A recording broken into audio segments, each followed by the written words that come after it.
Okay, again, welcome to the Road to Recovery webinar with Choose Recovery Services. I'm Hallie Roderick, and I always enjoy doing these webinars and love having some of our other coaches come join me as co-hosts on this. Tonight, I'm especially grateful to have Morgan Ellsworth with us, who happens to be my daughter, for those of you that don't know. She's also in this space of betrayal trauma healing and really likes to focus on supporting families in the wake of betrayal. So we are going to be talking about that at the beginning of our webinar tonight. That doesn't mean that you can't ask questions related to other things around supporting other things besides supporting your children and family in this. But for the first part of it, that's what we are going to be talking about. So, but please know that any questions are okay to ask. I don't profess to have all the answers, and I don't think Morgan does either, but we're happy to give you some insights or help point you in the right direction if we don't have even an inkling about where to start for you. So just know that you're welcome to, and we'll try and give you our best feedback that we can and point you in the direction if we don't have any ideas for you. Um, so having said that, I did introduce Morgan as my daughter. She's a coach with us here at Choose Recovery Services. She's also just finished her marriage and family therapy degree and is working on all of the ins and outs of completing that education. So, Morgan, I'm going to let you introduce yourself and tell them anything else that you feel like would be appropriate to know. Yeah, thank you. Yeah, so like Hallie said, and I just have to preface, I always have a hard time in this space with her as a professional because sometimes I call her mom and sometimes I call her Hallie, and so I apologize, but just know she is my mom. But I'll try to call her Hallie in this setting. So yeah, like Hallie was saying, I have been a coach for the last almost 4 years. I just graduated in December with my master's in marriage and family therapy, and I'm preparing to like take the exam and work towards licensure as a therapist. So I get to kind of experience both sides of the professional journey as a coach and a therapist, and love both parts and different work in either space, but both are amazing to be a part of the healing journey for so many people. And like Hallie said, kind of my niche, my interest in this space, kind of my experience in the betrayal trauma world is as a child who, was watching my parents navigate things in their relationship, and I was deeply impacted by, what was happening in their relationship. And so I have walked my own journey of betrayal trauma, and it looks different than, many betrayed partners' experience may have been, but it was very real. And I have been on a decade-long journey of my own healing that has led me to this career and wanting to help and serve in this area. So I love, and then this is not anything about me and the work I do, but I will often say that I'm kind of like a unicorn, at least in a lot of the spaces that I work in the AppSats network. Um, there's not a ton of us who have walked the journey of betrayal trauma and are now on the other side, betrayed children, I will say, and now are on the other side in the professional space. At least in the AppSats world, I'm sure many more of us exist, but I don't have a ton in my network, and so I love to, be that voice where it's the voice is not loud in the professional space. So that's what I'm interested in, to open the conversation and talk about healing. And tonight, especially, we're going to be talking about like ways to support your kids specifically.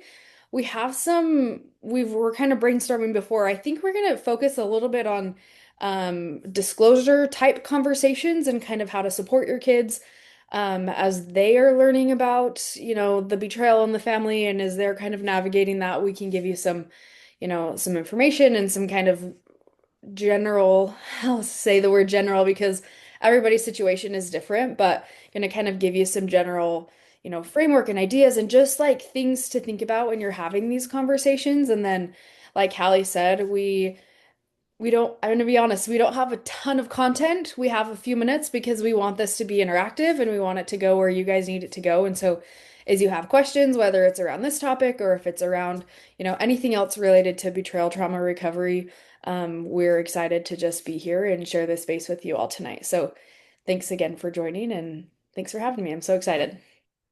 Yeah. Okay, so Morgan, as you were talking, Morgan and I, just for your information, are preparing to present at the upcoming APSATS conference to the professionals, and this is our topic in supporting the family and the children in betrayal. And so, as you were talking, Morgan, I think that we should maybe start with talking about how the children, first of all, are impacted with this. And so, I'm for your reference, I'm thinking slide 4 in our presentation. I was just going there. What do you Yeah. think? Okay. Yeah. Do you have it pulled up or do you want me Yeah. to do it? I'll Okay. pull it up. So if we can, you're going to get bits and pieces of our upcoming presentation that we're about to do. Um, and let me see if I can make this bigger. Yeah, there we go. First of all, I want nah, I won't. Um, with the APSATS model, for those of you that don't know what APSATS is, if that feels like a foreign word to you, APSATS is the Association for Partners of Sex Addicts, Trauma Specialists. And it really, in my opinion, is the gold standard in training for professionals, both coaches and therapists, in helping them support their clients in a way that is supportive to the betrayed partner. And as we have been preparing for our presentation, we kind of took the APSATS framework that sees the whole person and applied it to how it also applies not just to betrayed partners, but to children. So it was originally developed to support betrayed partners. Um, but if we look at it in the lens of children, we also know that children are unknowingly exposed to the effects of secrecy, emotional withdrawal, and dysregulation. They can sometimes get caught in loyalty binds between the two parents. Um, they can, they are often left in this space of like unspoken confusion where they can literally, like, they can feel that something's off, but when they don't have information about what is off, they start to make things up. They make up their own stories and they'll internalize things that are unspoken. So they'll often turn it back on them, like, well, I see mom crying all the time. It must be because of me. So they'll start to make it, not always, but these are potential impacts of them. So, Morgan, I'll let you go through some of these other impacts on children. Yeah. Yeah. Before I kind of jump into this, I always like to share if you've ever heard me, or connected with me or you've heard me on a podcast or anything, I'll always tell people like, don't forget about your kids because your kids are also walking this journey of betrayal and there's an impact. And so as we're talking through some of these different areas, um, I want this also to be clear that each child has their own individual experience and it differs whether or not, there's been a level of disclosure, whether they know some of the facts of what's going on, or if maybe they don't know yet and they're just kind of picking up on the energy in the house or the shifts or, things. And so just kind of overview that every situation and every child is different, even within the same family experiencing, the same situation, they're going to have different responses. And so these are some ways that children could be impacted, but know that, like I said, each child is going to need to be met where they're at on their own individual journey. So a few ways that children may be impacted, emotional trauma. So kids are very aware, they're very receptive to emotion, to feeling, especially with their parents. They're pretty attuned to what's going on in the home a lot of the time. And so, like Hallie was mentioning, without that context of these shifts in their emotion, it can be really hard for them to kind of understand it and process it, especially as they're younger. Um, they often will have their own emotional journey as well. New emotions maybe that they haven't felt before, or a range of emotion or mood swings. Like the emotional aspect for kids can be really heavy. Oftentimes there are, cognitive trauma or cognitive impact where they'll form distorted beliefs about themselves, about the world, about relationships. Um, yeah, it's like let's kind of wrap up that thought there that there's, sometimes the way they view the world change and shifts because they're being exposed to unhealthy patterns. Oftentimes there's behavioral impact, so they may act out, they may start struggling with school, they may become hyper responsible or emotionally avoidant. These behavior shifts in kids, I'll always tell parents, like, just kind of watch and notice and pay attention what's happening with your kids. Is this normal or is this not normal? Um, know that, what's happening at home can impact the way that they're showing up. The spiritual impact as well, especially if religion is a big part of your family. Sometimes the kids will question God, they'll question trust or fairness. They'll kind of go on their own spiritual journey of trying to figure out, what they believe. And sometimes there's that emotional or there's that religious impact as well that this is what I believed and here's what happened. Is this true? And so a lot of questions may come up around spiritual or religious topics. Um, Sexual trauma or like exposure to sexual content, whether it's direct or whether it's indirect. Some kids witness it firsthand or they have a discovery of their own that kind of exposes them to inappropriate material.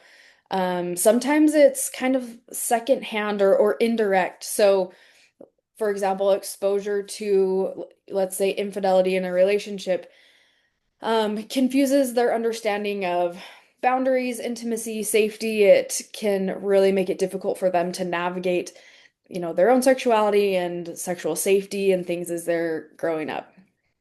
The last impact that we'll just kind of, again, these are pretty high level, but impacts to be aware of is if there's changes in the family dynamic. So, oftentimes, kids take on these different roles in the family, or maybe they're becoming parentified. So one parent will really kind of loop the child in on their emotional needs, or they're disclosing too much information to the child. And so these rules and boundaries in the family oftentimes are shifting, and that can be really difficult for the children.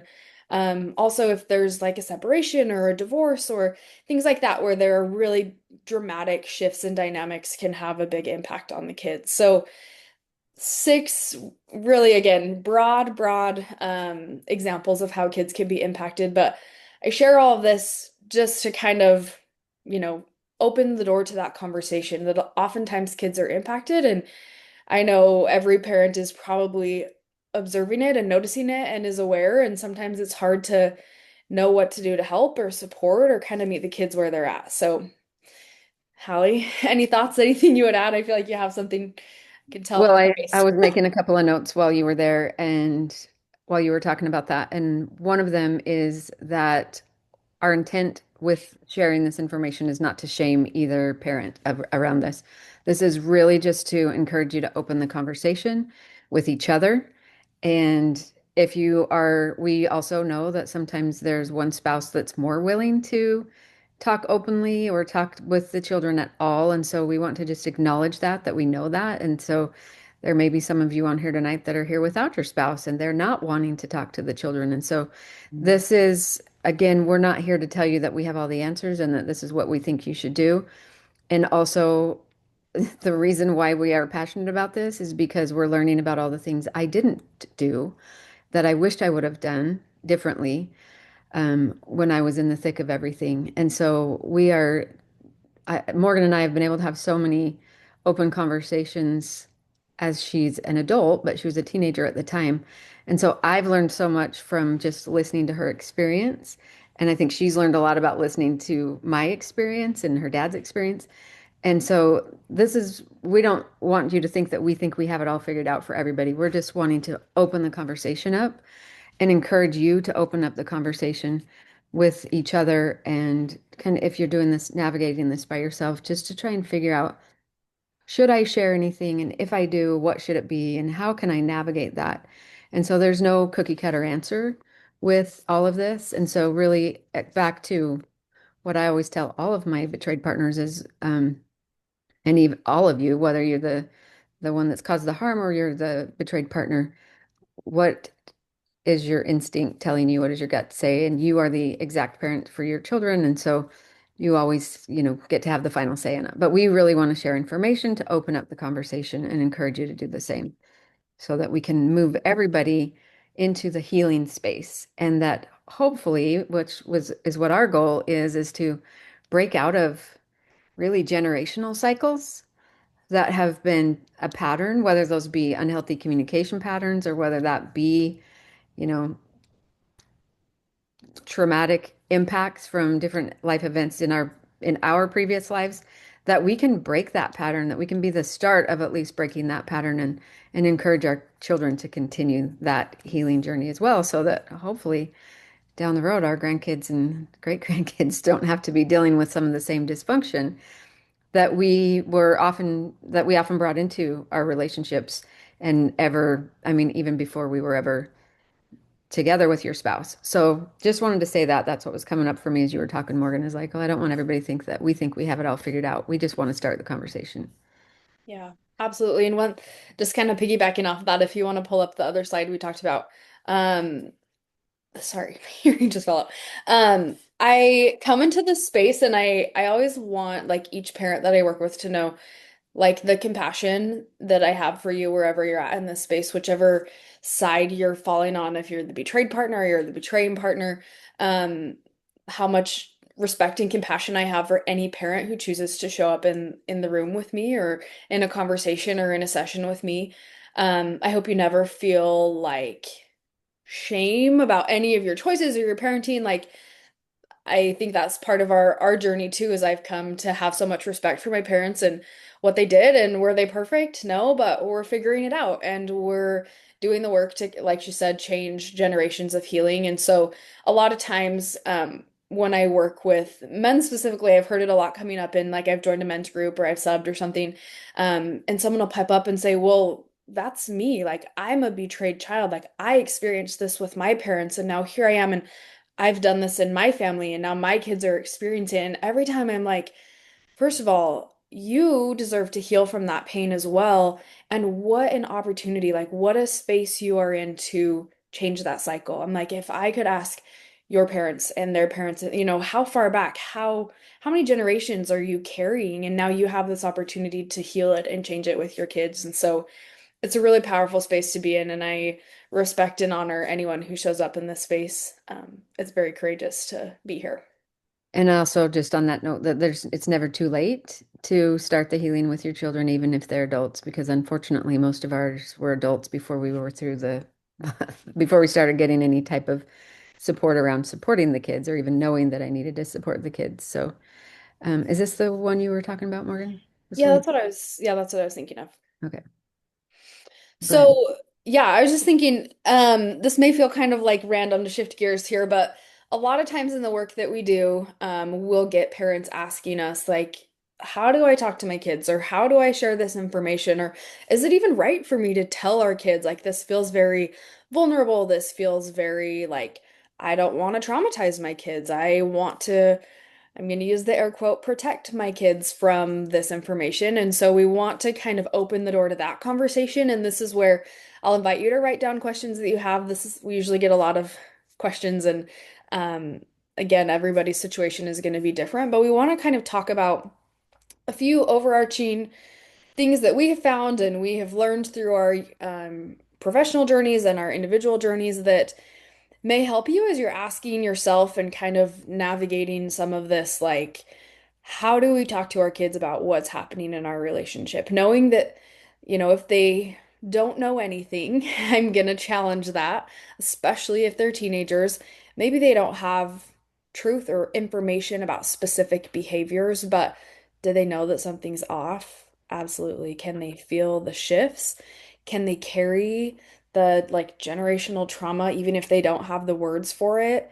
My belief, yes. And so, in my personal journey and professionally as well, giving information to help them put the pieces of their story together can kind of help buffer some of the impacts that I shared earlier, some of the cognitive distortions, the way that they're seeing the world and themselves can really be like healed or remedied by having appropriate disclosure with your kids and really being honest with them about, what's happening and how it's impacting them and what's happening in your relationship. Um, so we're going to kind of talk about some of the pieces of that of how do you do it? How do you share it? What do those conversations look like? And who gets what type of information? So it's kind of my intro to disclosure. Hallie, anything you'd add, or do you want to jump in, or do you want me to jump in? Go ahead. So, when we talk about family or, disclosure to your children, the goal is to bring your children into awareness of what's happening in their family, in the home, and to help them feel empowered to heal. Um, Obviously, we don't want to share graphic details or too much information. If you're in the middle of like separation or divorce, we really highly encourage you to seek legal counsel around this because it can get tricky with custody and things like that. So that's another just kind of disclaimer that we want to share is that this is very situational, but if you're in a space where your family collectively is trying to heal, these are some things that you can kind of think about. So, again, just to kind of reiterate, the goal is to bring your children into awareness of what's happening and give them tools to be able to cope and heal with whatever may be coming up for them. I'll often also kind of like asterisk this one. And this is something Jessica Edens, she's another professional in the AppSat space who deals a lot with families. She will say, the goal is to not gaslight your kids. So, a lot of times, like if your kids can feel and see the shifts or things are happening, or, mom and dad are not sleeping in the same room or whatever, if they were to say something like, hey, mom and dad, I notice you're not sleeping in the same bed. Is everything okay? If you were to tell your kids, yeah, we're fine, don't worry about it, or yep, everything's good, dad's just snoring, so he's sleeping on the couch, like, yes, sometimes we think we're trying to protect our kids, but if it's not, truthful and honest, then you may fall into that area of maybe gaslighting your kids because the reality that they're seeing and feeling is not the words that they're being told. And so, again, the goal is to just give them enough information for them to make sense of what they're seeing and feeling and noticing in the home without being too overwhelming. And I also want to asterisk there, the information is likely going to be overwhelming. They're likely going to have a response. And so being prepared as the parent to kind of hold that for them, give them the tools they need to kind of process through the information that they're getting. The I'll say ideal in air quotes, is both parents participating in the conversation. Now, this is not realistic for every single family or every single situation. I'll often encourage parents that this is not, if you've worked with a professional in this space, they may have mentioned different stages. This is not stage one work a lot of the time. Sometimes it is, and we kind of talk about that. But a lot of times, if you're still in crisis and you feel like your relationship or your life or you're having a lot of trauma responses coming up yourself, or you have a lot of shame, or if you're still in acting out behaviors, right? Like that is not the best time to disclose just because you want to be as the parent in a pretty stable place to be able to support your kids and help them through that. And if you don't have the emotional tools to do that, it can be tricky. And I know that that's not realistic for everybody. Sometimes you have a rush disclosure or an emergency disclosure, or the kids find out and you're still in, crisis mode yourself. And so, again, this is where I'm just going to say it's situational. And so, this is why I say this is in a perfect world. This is what it looks like. And reality is not always like that. Yeah, if I could just add Yep. there too, I think in those situations when um like in the phase one and the kids are seeing things but they're not being able to make sense and you're not ready to like really more give more information. I think the most important thing is to give the reassurance that they're loved and that they're safe and that it's not about them, that it has nothing to do with them, that, mom and I or dad and I are having some, we're working on some things, there's some hard things going on. Um, and this isn't about you, and we both love you, and we're working on it. I've had people say, well, what if they ask me there, are we going to get divorced? Again, I wouldn't, I mean, maybe you already, if you do know you're getting divorced, then I think it would be appropriate to share that with them. But just more of the, we're not sure about that. Right now, we're not sure what's going to happen, but we just want you to know that you'll always be taken care of and that this isn't about you and that we both love you. And so just some reassurance, but you got to give them something, even in phase one, I believe, because when Morgan talks about not gaslighting your children, that's what I did. And it wasn't actually, I mean, looking back, that's one of the things that I wish I could have done differently because I was doing what Morgan was saying, was trying to protect my kids, but by keeping the truth from them at least to a level that they could know that, okay, what I'm feeling, there is some truth to what I'm feeling, the tension and the things that I'm seeing are real. There's nothing wrong. I am sensing that. I think it's important to give them enough that they know that, I'm not ready to talk about it yet. We're not ready to talk about it yet, but these are the things you need to know. It's not about you. You're loved and you'll be taken care of. Yeah. Okay, two things coming up as you're sharing that. One, and I know this is my mom and I have a good enough relationship that we can kind of talk about this, but when you're talking about that, I just wanted to share like a little bit of my experience from that phase of my life, right? So I was 16. I was very with it. I was very aware. I knew pieces of it.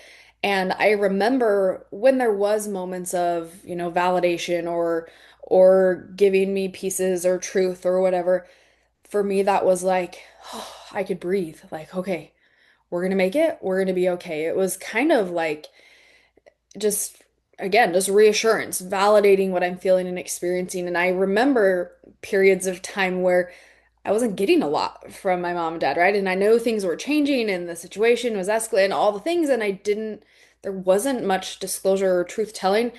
And I just remember like the weight of that and the stories that were going on in my head and the fears and the late nights when I didn't know that I could talk to my parents because that door hadn't been opened to me, so I wasn't able to ask questions and it was a really kind of dark place to be in for a child to not have the pieces to like put together in my brain what was happening. And so when I finally did, and as I got older, and my parents had been in enough recovery that we could kind of have these conversations, I really remember this moment, one conversation where I was like things put together, and I was like, oh, that's what was happening for me for these last, however many years it had been. And so from a personal stance, like I think disclosure is so impactful and would have really changed my experience until I, kind of started to heal my own and could have saved a lot of years of grief of things that I didn't know. And so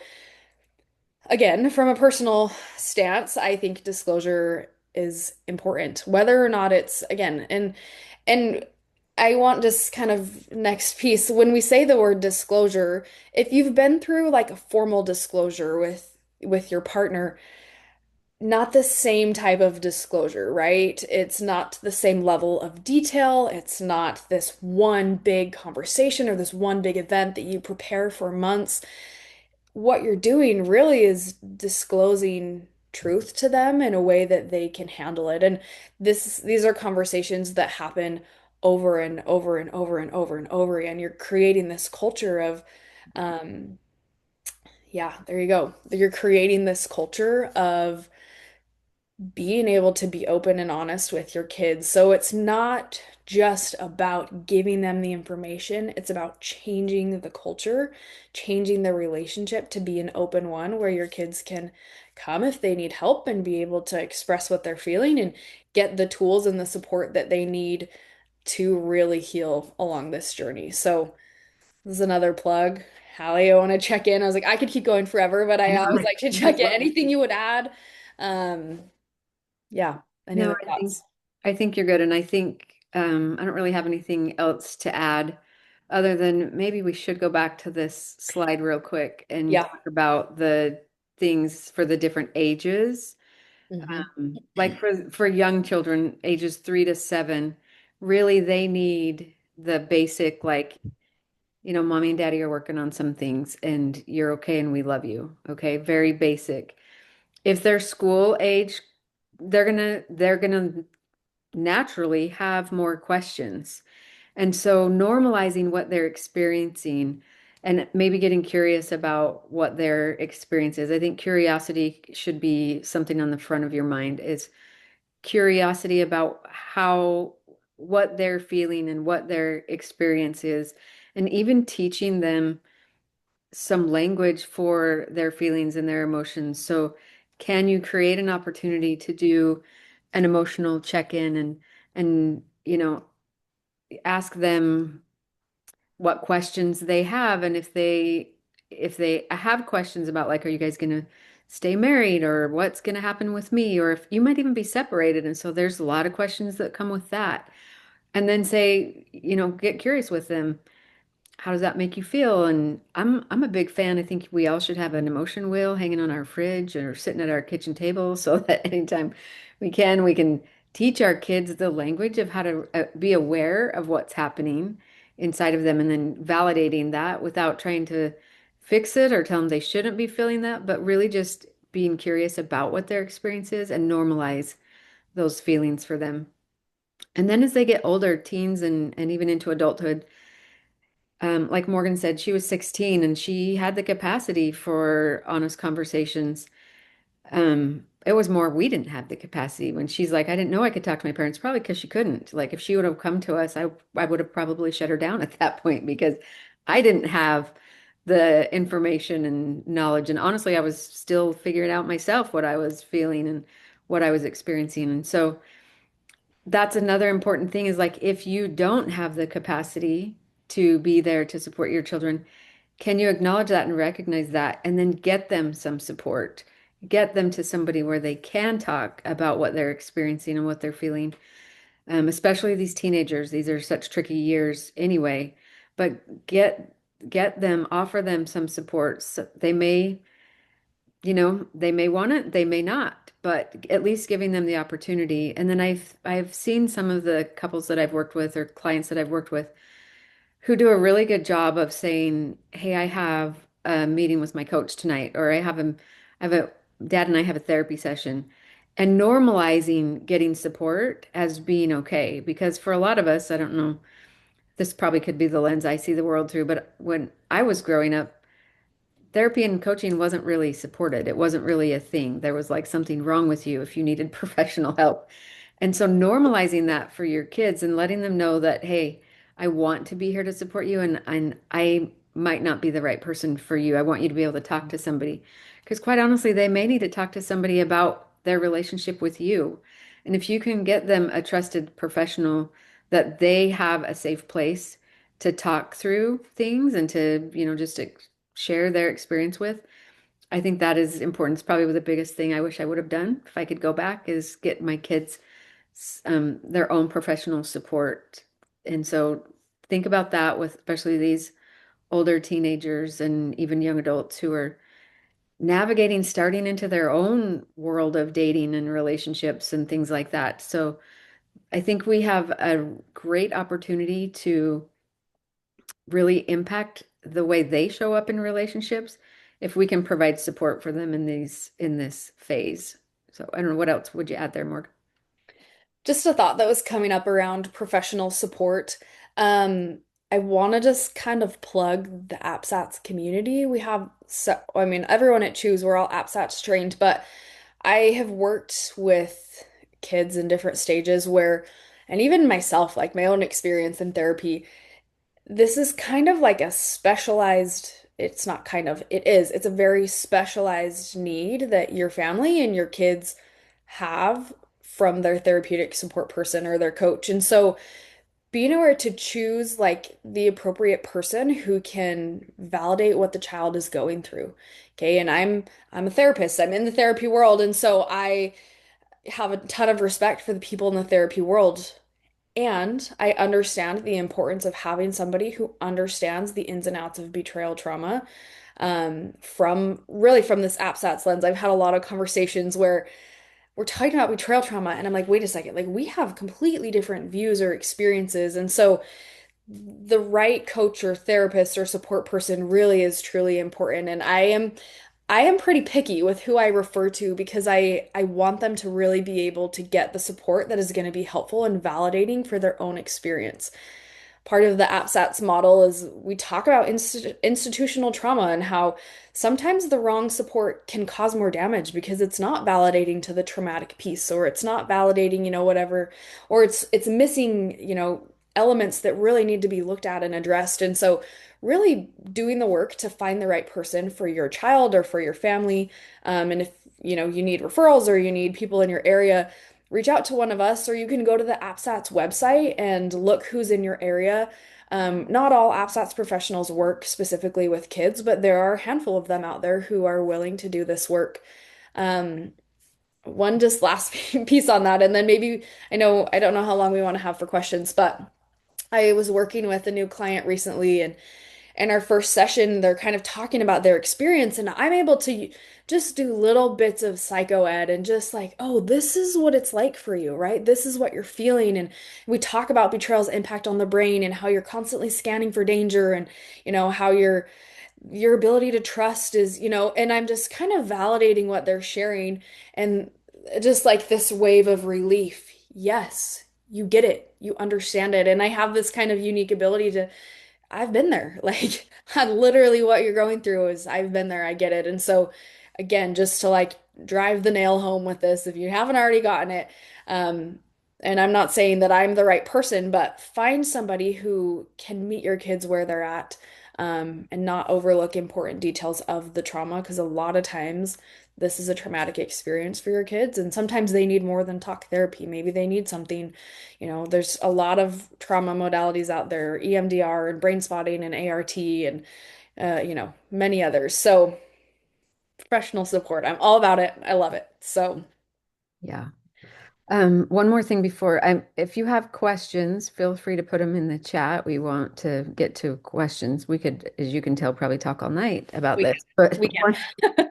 one thing that I want, we kind of just briefly touched on it and then we kind of backtracked. But one thing that I think is important, and if I think probably one of the most important things in this sharing information with your kids is this is not a one-time event.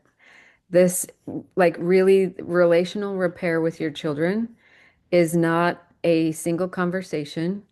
It is a continual, like you being the one to initiate the check-ins with the kids and creating an environment and a space for them where they know they can come to you if they're struggling with something or if they have questions.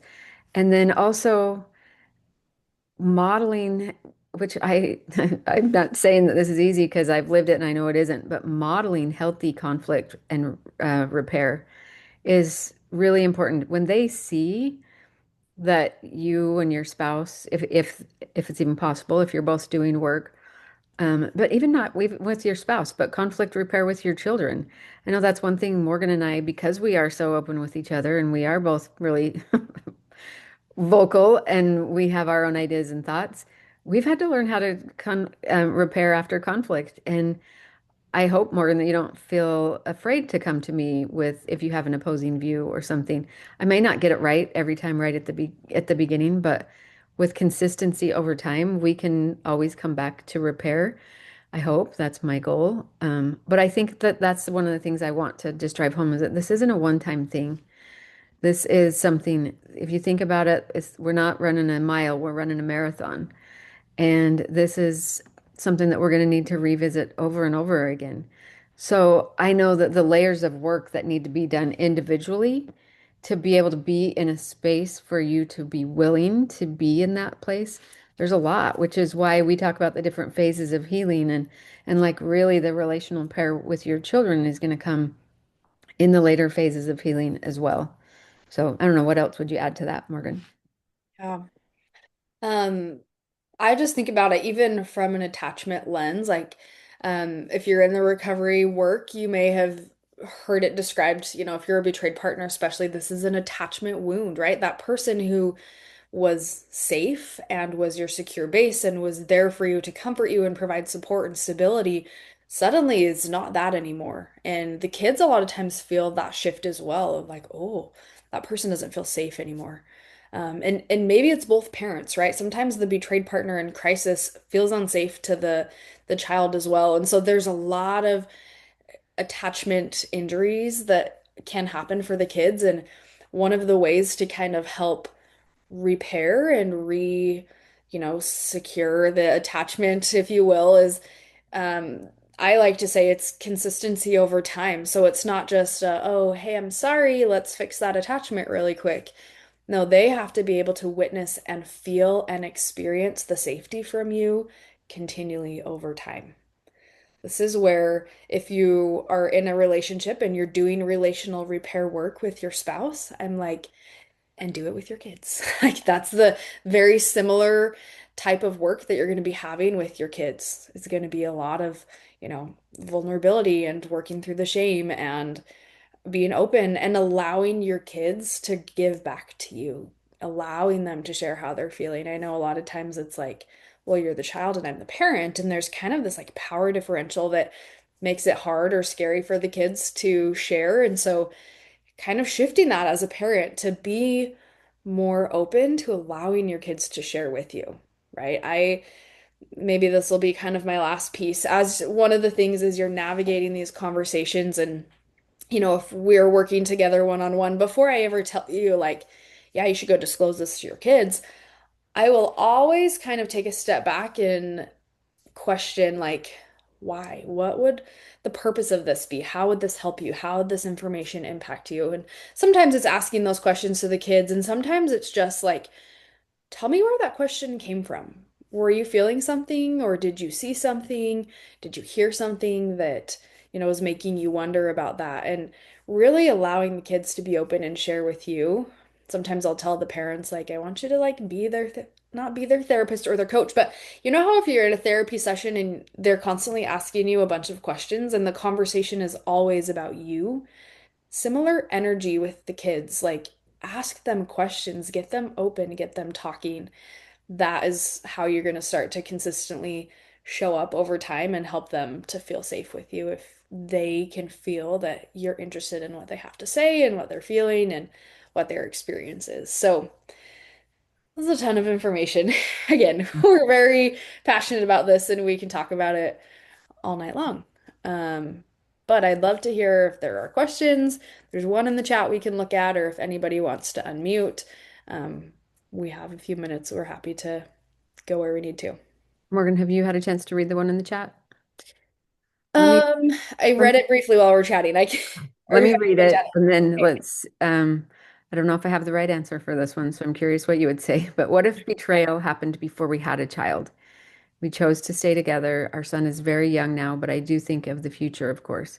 Should we ever share this with him when he's older if he specifically asks? Oh, see, this is why it's very situational. Um, my gut reaction, two thoughts. Um, if he specifically asks is what sticks out to me. Your kids are probably, I'm gonna generalize that, probably not going to be the ones to come to you and ask, hey, did something ever happen in your relationship? Or tell me about this addiction that runs in our family, right? That's, I'm gonna, maybe you have a child who will do that. They're probably not going to be the ones to come to you. And so I do feel I'm going to put that responsibility on the parents to be the one to open the door to that conversation. It's unfair to ask the kids to be the one to come to you to initiate that conversation. Um, my second thought about it, and Hallie and I were just talking about this before the meeting, um, especially when there's addiction that has been present, right? And there's different levels of betrayal, right? We can talk about all the different ways that one can experience betrayal, but I'm specifically going to talk about addiction, especially if addiction has been present in the acting out. I almost consider addiction like family medical history. And I say that because the patterns of addiction truly can be passed down, just like heart disease or high cholesterol or whatever it is. And so, obviously, there's different components to it, but research has shown that addiction can be genetic. And so I think it's an important part for your kids to know, hey, if it's addiction, this is something that mom or dad has struggled with. And we want you to be aware of that. One, so you know what to watch out for. You can give them the coping tools or yeah, the skills and the coping tools and things that they need to, you know, avoid it or work through it or prevent it from happening. Also gives them a chance to take part in the generational healing of that cycle. So those are kind of my thoughts. Hallie, I'm curious if you would have anything to add. Yeah, the other thing that comes to my mind is that we all know that healing from betrayal in a marriage or relationship is not a quick process. So it's not like, okay, in a year, we're going to be healed and this is never going to surface again. We're never going to have to talk about this again. And so my thought is that as some of the residual impact or when like triggers or things get bumped up against that are historical to the betrayal, but it's present for the child right now, then that might be an appropriate time to say, well, there's some difficult things that happened before you were born that we're still working on, But again, the reassurance and all of that stuff. So if the behavior that your child is seeing is present, even though the betrayal was before they were born, then I would think it would be important for them to have a glimpse into their reality to, what some of that residual healing that's probably happening. I've never really met a couple who is fully healed within a year or so. So it's kind of an ongoing thing. I mean, we're what, 11 years out and we still have impacts. We still have things that we have to work through. Not like it was early on and not as often and usually not as intense, but it's part of the story. It's part of the fabric of our relationship now. And so sometimes things come up. So what is your child seeing presently that might bring up some questions and be as honest with them to their level of needing to know at that time was what they're seeing present. That's my other thought with it. So yeah, I see a hand, Zach. If you want to come on and ask your question out loud, you're welcome. Yeah, thank you. I just had a question around I was trying to type this out and I felt like I couldn't really verbalize it. Um, but one of the things that we experience a lot, so my daughter is 6, and my wife and I have been working on our relationship since discovery about 2 years ago. Um, and we've tried to share as much developmentally appropriate information as we think, and so I'm glad for that. But one of the responses we get from her is often like, um, she'll ask like the lies like again, is that still impacting you, mom? Is that things like that, or she'll be like, I thought we were supposed to forgive someone when they say sorry, things like that, where it's like she's kind of contradicting these like very elementary lessons about like relationships and not really able to understand the complexity of what my wife is going through. And I'm curious, like, thoughts about that as, we try to navigate not making it so that my wife is the kind of the bad guy to her perspective. Yeah. Do you want to take that one, Morgan? I say I have a thought and I'm curious what you would say about it too. Um, yeah, my first thought about it is, I mean, realistically, right? Especially something like betrayal trauma. I don't know what she's witnessing in your wife. Maybe it's anger or intensity or emotion or whatever she's going through. Kind of normalizing that for her at a young age. Hey, well, it takes a long time. You're right. We should be able to forgive, and mom's in the process of forgiving, but it takes a long time, right? The way she's been hurt, this is how her body is trying to protect her and keep her safe. And I know that it's really hard to watch her be in this place, but is there something that we can do to help you, right? If you're talking to your 6-year-old, what are you seeing in mom that is bothering you? Right. And then just kind of like helping her and maybe she needs I know she's pretty young, but maybe she needs somebody a professional. I know there's a lot of therapists who will do things like play therapy, but maybe she needs a professional space to be able to kind of work through that. Like, oh, mom is not forgiving, and that's really hard for me. Giving, someone on the outside world a chance to kind of help her understand recovery and understand that it takes a long time and just giving her some other, tools or perspective or even like education on trauma to her understanding, this is what's happening in mom's body and this is what it's going to take for her to be able to work through it. I'm curious, Hallie, what else would you say? What would you add? A couple of things is like sometimes that can be weaponized. So, like being really careful not to say, yeah, I know there's something wrong with mom. I know you're seeing mom acting crazy or, she's angry all the time. Yeah, I know. Like really being careful not to weaponizing it and taking the accountability of, you know, it's the impact of the lies is really hard and we're still working on this. I also, man, I just want to validate for any betrayed partners who are being framed as the bad guy by their children. Like, oh, another like knife in the heart for that. And it's not an uncommon thing because it just isn't. I see it a lot where the mom is like, because she's dysregulated or if the husband is, wanting to do the work and they are doing the work, it's interesting because a lot of times if the one who's caused the harm is doing the work, they're getting to a place where they actually feel better and they're able to regulate more. Well, the betrayed partner is still in this place of dysregulation a lot of times because the safety hasn't been there. And the safety's rebuilt with like what you were saying earlier, Morgan, the safety creating trust building behaviors with over an extended period of time. So a betrayed partner's nervous system, even if the one who's working on in their recovery is doing good and they're doing better, that trust isn't there for their nervous system to just go, oh, okay, I can trust again. I can lean back in again. And so it's an unfortunate just like thing that there's no justice to it, that the betrayed partner oftentimes takes longer to heal from that nervous system disruption because the safety isn't there. And so my biggest thing with that would be to be very careful not to weaponize it and make mom inadvertently say things that would make mom look like she's the problem. I also hear fear under that with from your daughter is like, oh, again? Or mom, like, why can't you forgive? Like she's wanting so badly for everything to be okay, is kind of what I read between the lines of that.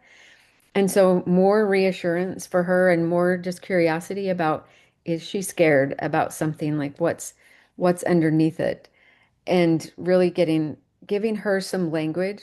So one of the things that like you can that we would maybe encourage you to think about doing, especially with little kids, is like having a nightly ritual where you normalize saying,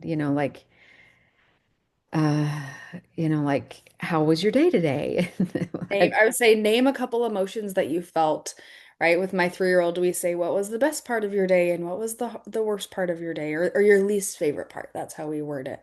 But giving them the chances to kind of process with you outside of the heat of the moment and again, opening the door for them to be able to share. Yeah. So again, more of if you can bring more of that, normalize the conversation over and over and over again. And but then just being really careful not to be the one weaponizing anything that either we said or that your child says to make your wife look more like the bad part, because that's just more like I think of that as we're trying to build relational. If you're trying to repair the relationship, you just added more that needs to be repaired if you weaponize the children's pain against your wife or make her look bad. And it complicates the healing process. And it just is such an unfair place for the wife to be made out to be the bad guy by the children because they don't know. That's why I think that's one of the reasons why we're passionate about giving them information to their level of understanding so that they can, have more of an awareness and not make one or either of you really the enemy. If possible, that's ideal. We want the family to all move into the healing space. It's going to be at different times and in different ways, but we want everybody to move into the healing space. I say we want, but if you want the whole family to repair, that's our goal for our families. We want everybody in the healing space. And if that's your desire, if you are choosing to stay and you want repair with the whole family, if you're weaponizing anything against your wife, that's going to set you back even farther. So, And I mean, even if you're not choosing to stay, even if you're separating or you're divorcing, like being able to show up in those conversations and I like that you brought that up, Hallie, not weaponizing mom's pain, or betrayed partner's pain, but validating it. I think that was really the energy behind my first answer was validating that, yeah, it's taking mom a long time. That's okay. Like, this is where she needs to be right now. And if you're Zach, I'm kind of talking like you're the one who's stable, right? If you're able to be regulated in a moment when mom is dysregulated, take that burden from mom to have that conversation with your daughter or say, mom needs some time to whatever, take a walk or sleep or rest or eat a meal or whatever mom needs at that time. Let's you and I go play in the backyard or let's go talk or whatever it is. And so in that moment, kind of playing off of who's the more stable parent in the moment when she's asking those questions. Can you take that from mom? She needs a few minutes. Let's give her that. It's totally okay that that's where she's at. She's having a hard day. Let's whatever. So, yeah. Yeah, and on that note, I thought about this a couple times earlier, but I just want to say it before we close up is that it's never good for your child to talk bad about the other parent, either way. Like it's never helpful for a child for you to talk in a mean way about their parent because regardless of what happens with your relationship, each of you are still your parent, your child's parent forever, and that let them decide, what their belief is about each other without getting any outside influence from the other parent, because that really triangulates them and puts them in a really tough spot. I would just encourage you to try really hard not to say bad things about each other, regardless of Yeah. which path you're walking. Yeah. I was just one, I know we keep going. One final thought. Um, if you're, I just on that note, sometimes the child, like if there is a behavior that you're like, I'm feeling like I'm gonna talk bad about this person over time, and it maybe when your child gets older, they'll come to see that behavior and they'll get to make that for themselves of like, oh, that's an unsafe behavior. Here's how I'm gonna show up or respond to that in the parent. So if that is you and you're seeing things, I'm like, have so many thoughts in my head, but um, being able to again, this is maybe for older kids, no, I'm talking out loud, but being able to let your kids choose how they're showing up in their relationship with their parent, and you can educate them and teach them, here's what safety looks like and feels like, and um, kind of training them to navigate those relationships, because whether it's their parent or somebody else, they need the tools to be able to show up that way and set boundaries. And so giving them the tools and helping them be empowered to show up how they want to in that relationship with their parent. You don't have to talk bad about the other parent. They'll experience any of the things that they need and then they can set the boundaries. So many thoughts. Yeah. Okay, we're running out of time, so I'm dropping some links into the chat. Morgan, if you want to grab your podcast. So Morgan and I are going to be teaching a 5-week course for parents in kind of learning more about and giving you some tools to help navigate supporting your kids. Um, so if you are interested in that, we are just barely working on the details of all of that. But if you're interested, if that's something that you would want to do, please grab this link out of the chat and fill out just our interest form, so that we can keep you in the loop. And then Morgan just started a new podcast recently called Healing Betrayed Families. She put the link in that there. Um, there's a link to my podcast. I actually have two, one for couples, not because I think I have all the answers. It's not what it is, but I have a podcast called Choosing to Stay After Infidelity and Betrayal that is relationship focused. And then I have one that's fairly new called Rooted in Rising Healing After Betrayal that's just for women. So we'll put these links in the follow-up email as well. But if you want to grab any of those out of the chat before you jump off, you're welcome to do that. And hopefully this has been helpful for you. Feel free to reach out to either of us if we can be of support. We appreciate your questions that you had and appreciate you being here and spending a little bit of time with us.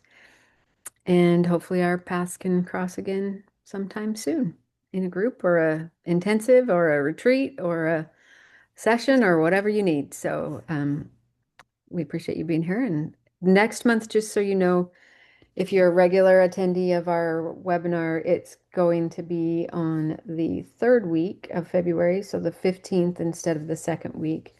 Most of us are going to be traveling back from the APSATS conference on the 8th, and so we decided to move it to the 15th so that in case anything goes wrong with my travel on the way back, we won't have to scramble to get things covered. So it's going to be on the 15th of February next year, next week. I'm sorry, next month. Next month. So if you are a regular attendee, you'll get notices of it. They're going to change it on the back end at the office too, so you'll get your regular reminders, but on the 15th. So okay, well, thanks for listening to Morgan and I yap at each other for an hour. Thanks for being here, and we'll see you next month. See you, Morgan. Yeah, thank you.